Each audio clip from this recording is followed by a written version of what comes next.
Good morning, my friend. I hope you're doing very well. It's Saturday morning, dark 30 outside. Everybody's still sleeping. It's 15 January 2022. I was at the hospital late last night, and I was going to get up and do a brand new episode for you this morning, but I think I'm going to sleep a little bit more. We had a great opportunity yesterday to walk through our new office space that's being built at Great Plains Health. First time in my career I'll get to practice in the hospital, and it's been an incredible partnership between us and the hospital, and Lisa has been allowed to design the space. We practiced together in Alabama for 12 years, and she is a professional interior designer and understands healthcare design and the psychology of healthcare design and all of that. And so she's been working with the hospital to design this incredible, efficient, high-tech space that's going to be a wonderful place to practice and help a lot of people. And we're just very grateful and excited to be partnering with them, with the hospital, to do this thing. And Ivan Mitchell and the leadership and Dana Dowler and all the people who have worked so hard to make this happen. And it's almost time to move in. So we've been, dealing with design and thinking about how spaces come together and all of that. And it reminded me that there's a lot of new listeners here from recent events and media things, Focus on the Family, etc. There's 1,000 or so new listeners, it looks like, from the stats. And so I want to take you back. When we're always talking about self-brain surgery and you can't change your life until you change your mind and how to start today and all those things, one of the early components of things that I'd like to build on is this idea that in order for something, including your life, to function like it's supposed to function, form has to follow function. That's a design principle. Lisa taught me that a long time ago. What it means is how something looks needs to reflect and be respectful of the job that thing is supposed to do. Like a chair, for example. If you put a chair in an office or a chair in a lobby, that chair is supposed to serve a function of someone being able to sit in it and get up and out of it, in and out of it safely, sit in it comfortably. It's supposed to do a job, right? But if you buy a chair that's just pretty because you like the way it looks and you think it's cool, but it's too low for anybody to sit in, or it's uncomfortable, or nobody will use it because it's unsafe or whatever, then it's just art, right? Then it's just decoration. And the form of the thing doesn't reflect the function of the thing, and it doesn't work right. It's just a disaster. It's a waste of money, a waste of space, and it doesn't help anybody, right? So that's one of the elements of good design. So it also turns out to be true in your life. Like the form, how God made you, is reflective of the function and the purpose that He has in store for you. And when those things don't match up, when you don't live out your function, then your life can just become a decoration or a disaster. If form doesn't follow function, it doesn't work well, and it leads to frustration and heartache and pain. So I thought I'd bring you this episode. It's going to be helpful. And following that, we're going to have the acoustic version of a beautiful song from Hillsong called I Am Who You Say I Am. It's actually called Who You Say I Am. And it's just a great song about this idea that God made us in a specific way with a specific identity, and we need to live in that. Don't forget wle1md.com/newsletter. If you're new around here, the newsletter is every week, and it's incredibly helpful to help you change your mind and change your life. And don't forget the prayer wall, wle1md.com/prayer. It's a great resource for people praying with and for each other all over the world. My friend, we love you. We're pulling for you. We're excited for you for the future and for what God has in store for you. But form has to follow function, or you'll continually find yourself frustrated and wondering what it's all about. And really, the truth is, if you want to know what it's all about, you just have to start today. Hey, friend. Good to talk to you. I've got something for you today that's a little unusual. I'm going to tell you a story about a sofa. A couch, as we called them in Oklahoma. Several years ago, Lisa and I had been looking out for some furniture for our house, and Lisa found this really cool-looking sofa. And we watched it for a while and tried to find a good deal on it, and we finally got an opportunity to go to the store and try it out, and it was amazing. It was this beautiful, white, puffy, down sofa. When we sat in it in the store, it was pretty much the most comfortable thing we'd ever sat on. It was like floating in the air. So we bought it. And guess what? It turned out to be awful.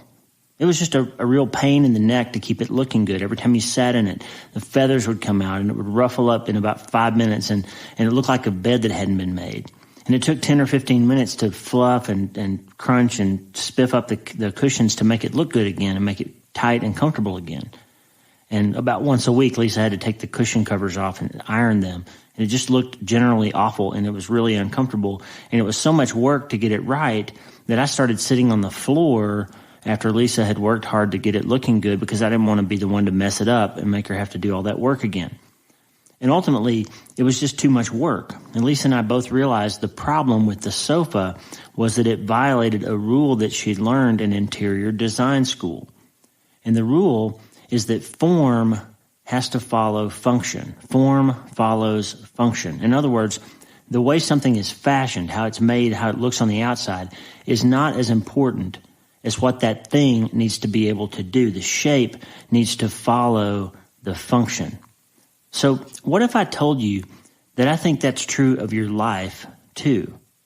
If you want to have a life that's as successful, happy, and impactful as it can be, as it needs to be, as it's designed to be, then your mind and your heart need to be built right to accomplish your life's purpose. Form follows function. It has to. And in this episode, we're going to look at how important it is that form follow function and ways that we can get our lives there. We're going to shape ourselves into people who are built to accomplish everything God intends for our lives and who are able to withstand everything life can throw at us. And guess what? We're going to start today. Hey, I'm so glad to have you listening today. I'm Dr. Lee Warren. I'm a neurosurgeon and an author, and I'm here to help you harness neuroscience, the power of your brain, faith, the power of your spirit, and good old common sense to help you lead a healthier, better, happier life. Listen, you can't change your life until you change your mind, and I'm here to help you learn the art of self-brain surgery to get that done. You can get the show notes and a lot more at my website at wleewarrenmd.com, and if you like my show, please take a second to subscribe to it so you never miss an episode, and also rate, review, and share it with others. If you rate and review it wherever you listen to podcasts, that helps new listeners find it, and if you think it's valuable and has some use in the world, please share it with your friends. Thanks. Hey, I'm Dr. Lee Warren, and this is episode number 6 of my podcast, Form Follows Function. So let's get after it. You know, some houses and boutique hotels are really frustrating to me. In fact, I had an argument with a home builder one time because as we walked through his homes, everything was obviously built to look a certain way, but it was like they had forgotten that people actually have to live in those houses. The light switches weren't in the right place. The cabinets weren't right. That they looked right from a distance, but you would open a cabinet and it would be drawers instead of cabinets. It was just, everything was weird and wasn't well designed for working and living in that space. The towel bars were on the wrong side of the shower, so when you opened the shower door, you had to reach around the side. You had to basically get out of the shower and drip water everywhere to get to where you could hang a towel, because they liked the line of how that looked rather than putting it on the door where you could reach it. It was just a weird bunch of stuff, and it proved the point that form needs to follow function if you actually want to use a space. It's not a museum. It's not an art display. It's a home in which you want to live. And we stayed at a hotel in Denver recently that was pretty much the same way. It was really cool, and there were all these artistic light fixtures and bedside tables and stuff, but the weird thing was the really cool artistic light fixtures put off almost no light. It was like being in a cave with a bunch of candles, and you couldn't find the switch to turn off the bedside lamps without getting down on your knees and reaching around behind the end table. It was nuts. And it was really super obvious to me, at least, that the designer wanted it to look a certain way, but forgot that people actually needed to be able to stay and live and get some work done and get some rest in that space. And when form doesn't follow function, it's hard to get anything done. Now, my wife is an amazing interior designer. And by the way, she used to own her own design firm, and she's a professional chef and an entrepreneur. She's one of those people that kind of makes you sick because she's got so many gifts. But one thing I'm always telling Lisa is to never forget that God is also an interior designer. In fact, he's the original interior designer because he designed everything. And in the example of the human body, form follows function beautifully. Every part of you is designed perfectly to do the thing it needs to do. And it looks like a thing that was built to do that thing. It's perfect. Every part of your body looks and functions like the thing that it's designed to do. The heart looks like a pump. The kidney, if you look at it under a microscope, looks like a filter. Everything is designed to do the thing it's supposed to do. Now, here's the point of all this talk about design. I am more concerned about your heart than I am about your house.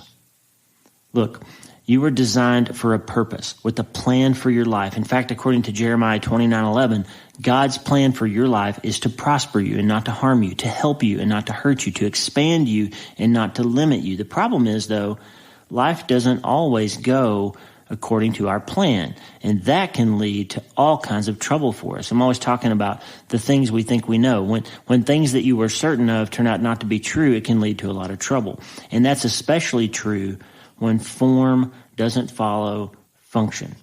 Now, there's a pretty new Bible translation called the TPT, the Passion Translation.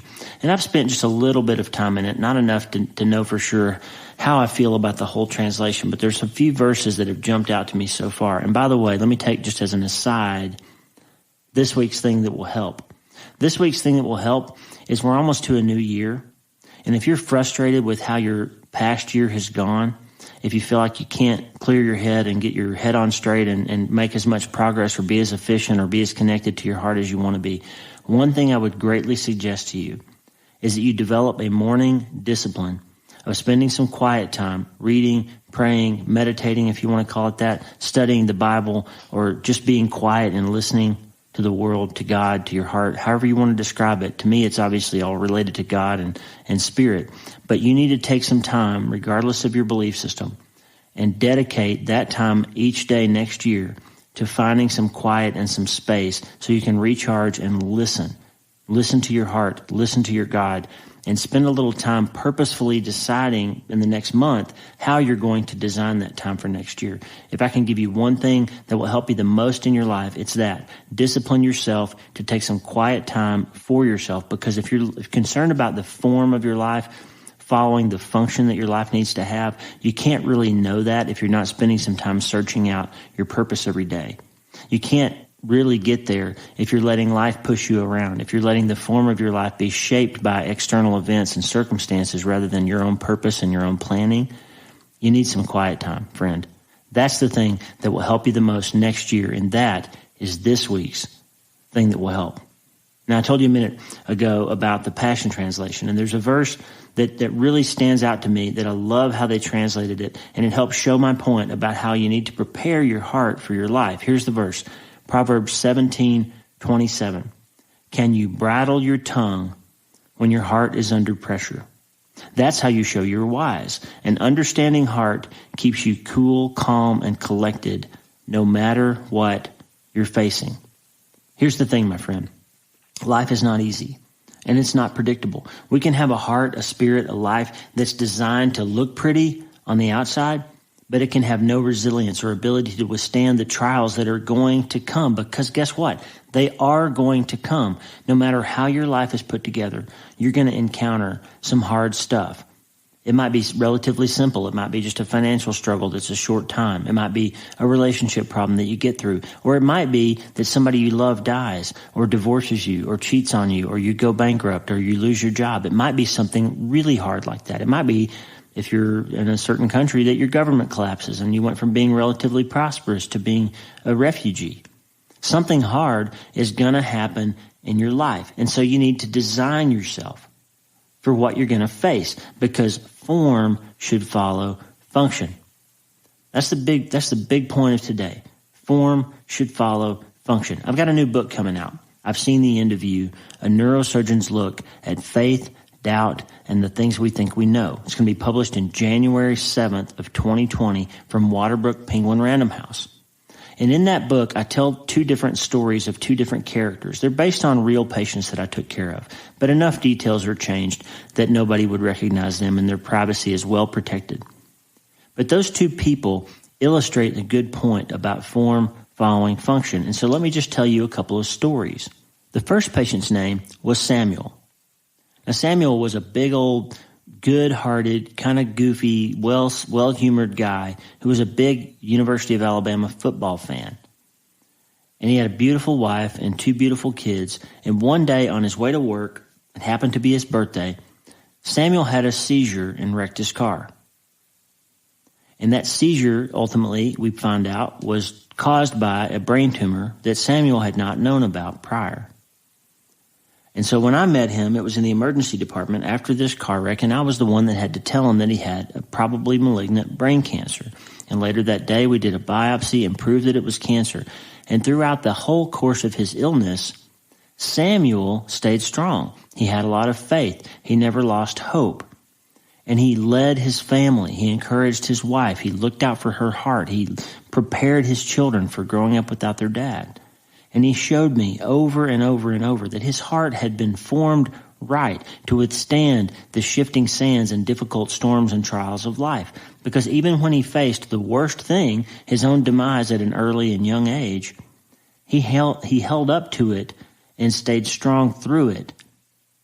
And I knew from neuroscience that you do better if you keep your hope up. Even if you ultimately die from your illness, you have a better quality of life if you never quit fighting and you never stop believing.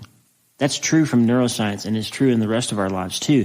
And I also knew as a person of faith that God says we're supposed to pray about things that are struggles for us, that we're supposed to ask for healing, that we're supposed to believe that he can help. And so I struggled as a Christian and as a scientist, as a doctor who knew about this disease and the way that it ravages people, and as a Christian who had seen a lot of things that doctors can't explain with science. I had this conundrum, this gap between my faith and the things I believed and my science and the things that I thought I knew.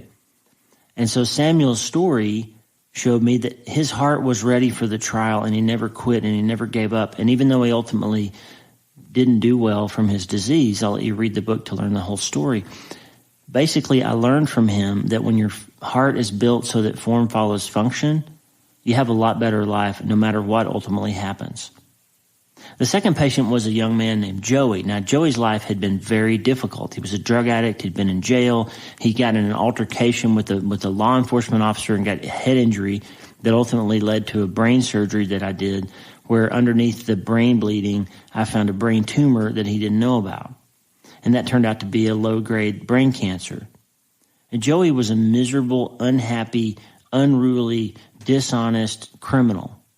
He was what some people might call a scumbag. Life had been hard on him. His dad had left when he was very young. His mother had passed away when he was a child. He was raised by his grandmother. He got his younger sister hooked on drugs. He stayed in trouble with the law. And now, while he was living this terrible life, he gets hit in the head by a police officer and ends up finding out he's got brain cancer. Joey's the guy that you would expect to have a really miserable attitude, and he did. But over the course of the few years that I took care of Joey, something really strange happened.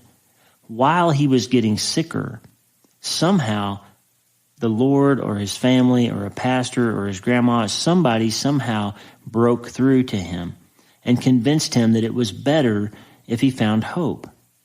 And somehow Joey managed to find faith and find hope and find joy in his life, even while he was getting sicker and sicker and sicker. So a guy who wasn't prepared for life, who life's trials had really knocked around and beaten up and made him turn into the kind of person that he didn't probably want to be when he was younger, he ultimately found that original function that he was designed for, to love God and love his family and try to be a good person and find joy and find peace and real relationships in this life. He found that function, but he had to reshape his heart to do it. And so these two stories show examples of people who are ready, the forms following the function, and those who are not, and how disastrous it can be for a while if you're not prepared and built right for the challenges that you're going to face. If you want to know more about that, read my book. It's coming out in about 5 weeks. Okay, so we'll agree that life is hard.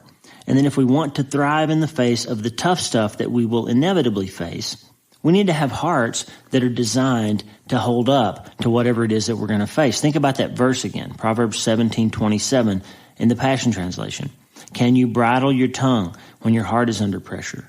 That's how you show that you're wise. An understanding heart keeps you cool, calm, and collected no matter what you're facing. Look, this might surprise some of you. Your tongue was not designed to be used as a weapon against other people. Your tongue was not designed that when you're stressed out, angry, hurt, offended, whatever, that your tongue lashes out and becomes this destructive force to help you win the argument or offload your emotion or make yourself feel better. It's not designed to become a powerful force for destruction. But the Bible says in James that it certainly is. It's a spark that can set the whole forest on fire. You know those people who break things and punch walls and throw stuff when they're mad on TV? I always think to myself when I see them, Well, good job, you moron. Now you got two problems. You got the relationship issue that's making you so mad, and now you got a hole in your wall or a bunch of broken dishes to clean up. So good for you. Now you have two issues. And I'm going to tell you here today that using your tongue to blow somebody up when you're frustrated leaves behind just as big of a mess, except the wounds are internal. The holes in the wall are instead holes in that person's heart, and they are harmful to the person you wrecked and to your relationship with them. And people who do that, who lose control of their words or their fists, they're not necessarily bad people. The truth is, the diagnosis is that they just didn't think about designing their hearts to handle the pressures that life would bring. And they find it easier to offload the emotion than to go back and do the hard work to prepare themselves for those events and to handle them better. You see, if you know you're going to face trials, if you know that disease and pain and money troubles and relationships are possible, and if, like a couple of episodes ago, you've got your thought biopsy techniques set up and your goalposts set to the right targets, and you've learned to use your patch bays right, and you've prepared yourself for how to respond instead of reacting to whatever happens, that, my friend, is a solid design. You see, your spirit, your character, your heart, those were intended by God to be strong, to be resilient, to be able to handle whatever happens and stay true to yourself, to your God, to your family, to your mission. One of the things that I really can't stand in life, and I've been guilty of it too, I'm sure you have too, is when people say, well, that's just how I am. That's just how God made me. When they're really using that as an excuse to say, I'm a person who reacts out of emotion. I say hurtful things to change the topic from me to you, or to engage in harmful behaviors like drinking too much or having inappropriate behaviors or relationships in response to stress. When people say, oh, that's just who I am. No, it's not. You weren't designed for that. You weren't designed to blow up and lash out and throw things or commit sins, basically, to do things you're not supposed to do or that will hurt other people. You're not designed for that. That's not how you are. You were designed, in fact, to be different than that. When Lisa looks at a house to design, when she's thinking about taking on a project, I've heard her say a lot of times, the bones of this house are good, but the people have made a mess of it. And what she means by that is the bones, the skeletal structure of the house, the architecture and the frame and the carpentry is good. It's sound, it's strong. But people do weird stuff in their houses. They buy weird furniture, stupid couches that won't stay fluffed, like I talked about earlier. They hang really bad, atrocious wallpaper and weird paint jobs like accent walls. Whoever thought accent walls are a good idea anyway? Not to start a controversy. I'm just married to a designer, so I know about these things. At least I have an opinion about them. And the same thing, though, is true of our lives. We need to get back to the original design and make the form follow the function again. Because the truth is, your original design, the bones of your heart. I know hearts don't have bones. I'm a doctor. Don't write in and tell me hearts don't have bones. The structure of your spirit was well designed for the purpose for which you were designed. You were not given a weak heart. You were designed, in fact, to be strong and courageous. Joshua 1:9. You were not given a spirit of fear, but of power and love and a sound mind. 2 Timothy 1:7. And your mind, my friend, is under your control. Neuroscience is clear about that. The chemical environment of your brain that creates your mood and mostly is responsible for your affect is under your influence. You can change how you feel by changing how you think. That changes your brain chemistry. It changes your outlook, and it changes how you interact with other people and will ultimately change the outcome of those interactions. Self-brain surgery is what I call it. And that's the secret to redesigning your heart. You change how you think, you change how you live. Daniel Amen said that, change your brain, change your life. I've said it this way. You can't change your life until you change your mind. You got to think differently. And form has to follow function. Now, since you know you're going to have to deal with hard things, wouldn't it be smarter to work on your design now before those hard things happen? To spend a little time training yourself to be patient and think about your words and not lash out at someone or throw a dish the next time you're offended. To purpose in your heart to never make two messes out of one. Wouldn't it be smart to stop buying those stupid, fluffy couches that never stay looking good? Look, life isn't getting any easier anytime soon. I'm sorry to say that, but it's true. And my job here, just like my job in my office in the hospital, is to tell you the truth. It's not getting any easier. So let's take some time this week to think about how to prepare ourselves for what's coming. You want to think better? Fill your mind up with better bullets to shoot at life's problems. That's the whole point of Philippians 4:8 when it starts talking about all the things you should be thinking about instead of the bad things. Think about better stuff. Think about love and joy and peace and patience and all that stuff, and you'll feel better. You'll find that bridle for your tongue the next time instead of feeling like your mouth is bucking you off of a wild, crazy horse. And you can't even stop yourself from saying all those hurtful things that you already know you're going to apologize for and try to take back later. If you think about better things first, if you prepare your heart, if you plan and purpose and design your heart and your spirit before those hard times come, you will do a better job at holding your tongue and holding your behavior, and you won't break as many dishes or punch as many holes in your wall. Form follows function, my friend. I want my life to look right. If I'm a surgeon and I've got to have a good day in the operating room tomorrow so that I take good care of my patients, then I've got to think about that when I make decisions for how I'm going to spend today. Am I going to stay up late and watch 4 movies of Harry Potter and get to bed at 3 a.m.? Am I going to eat the wrong stuff so I can't sleep well, so my stomach hurts the next day and I don't feel like I've gotten any rest? Am I going to walk into surgery after a night like that and think I'm going to do my best job? No, because I know that the function of my job as a neurosurgeon the next day is to perform high-level, very precise, very delicate life and death operations that make a difference in people's lives, that relieve pain, restore function, and preserve and protect life. And if I want to do that well, then I have to design yesterday so I can fulfill my mission today.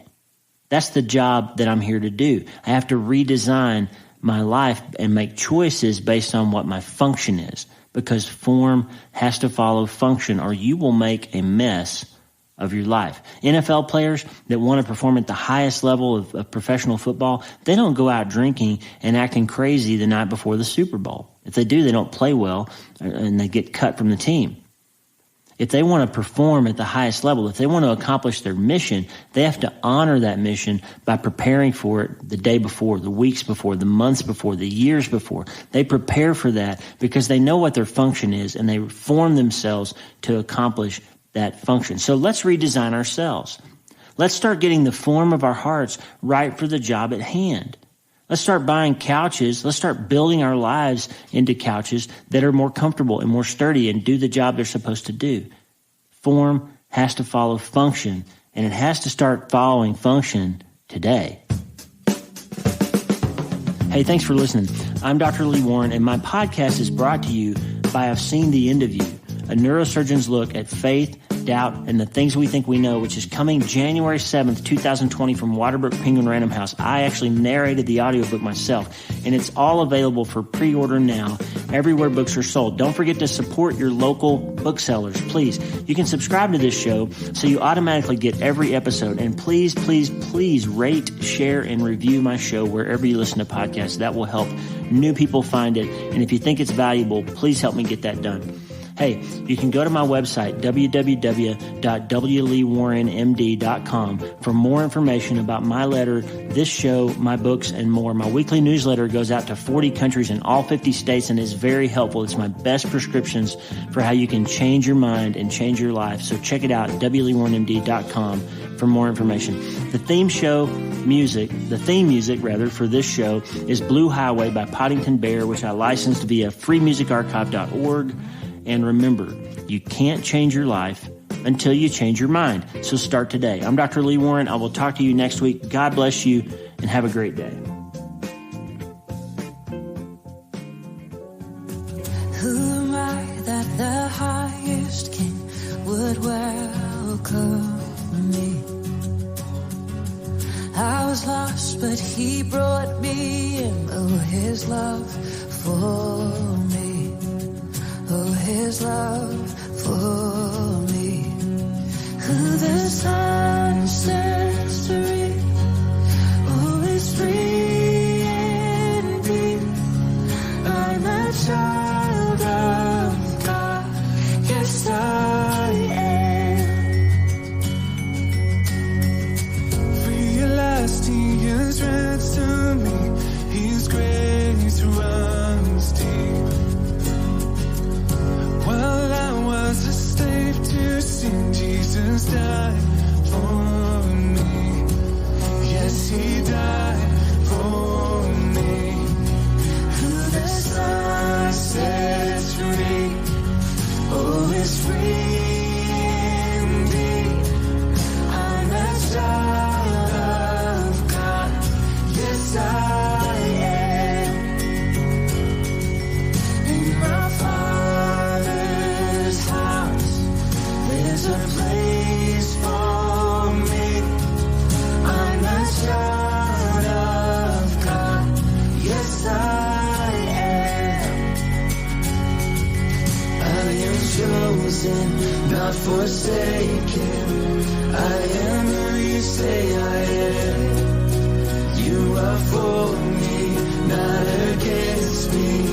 I am who you say I am. I am chosen, not forsaken. I am who you say I am. You are for me, not against me. I am who you say I am. I am who you say I am.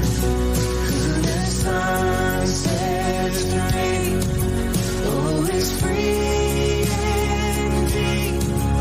I'm a child of God. Yes, I am. In my Father's house, there's a place